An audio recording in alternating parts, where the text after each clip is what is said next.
नमस्कार, आदाब, सत श्री अकाल। और मैं डॉक्टर नीतीश चंद दुबे जी को हृदय तल से धन्यवाद करना चाहता हूँ। उन्होंने मुझे इस मंच पर आमंत्रित किया अपने कुछ एक्सपीरियंसेस रखने के लिए।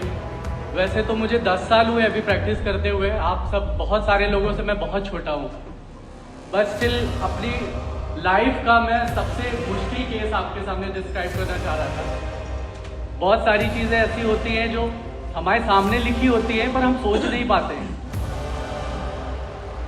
वो केस था एक सीवियर अर्टिकेरिया का, और मेरा सबसे मुश्किल पेशेंट था मेरी वाइफ थी।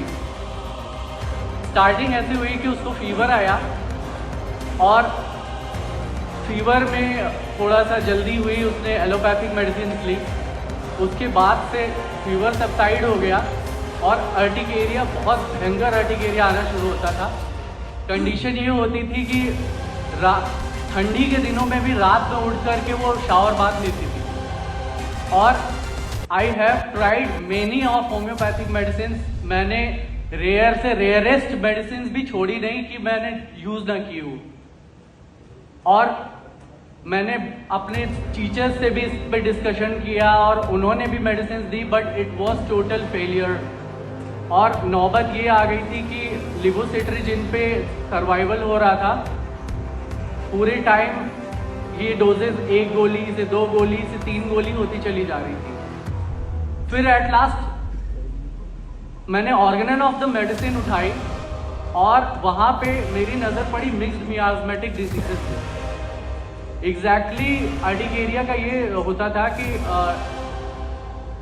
इवनिंग टाइम से अर्टिकेरिया शुरू होता था, और 3 AM के आसपास COPD जैसे सिम्टम्स आने शुरू होते थे, वीजिंग होती थी, और जैसे ही मॉर्निंग होती थी 8-9 बजे तक सब चीज़ें एकदम सबसाइड हो जाया करती थी। तो मेरी नज़र पड़ी ऑर्गेनन ऑफ मेडिसिन में एक मिक्स्ड मियास्मेटिक डिजीजेस में सोरोसिफिलिटिक डिजीज का एक जिक्र कर रखा है वहाँ पे।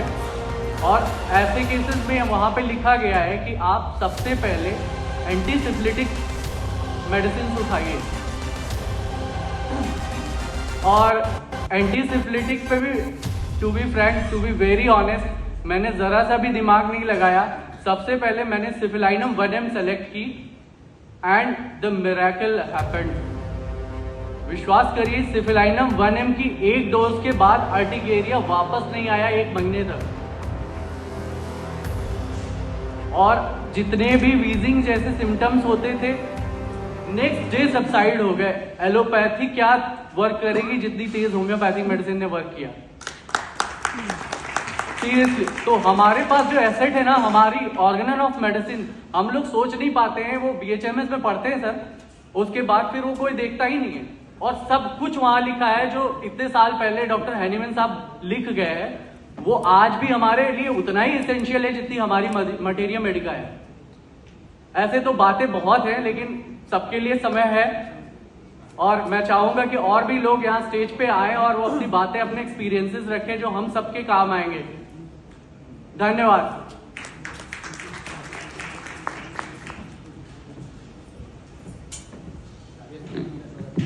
शुक्रिया डॉक्टर साहब।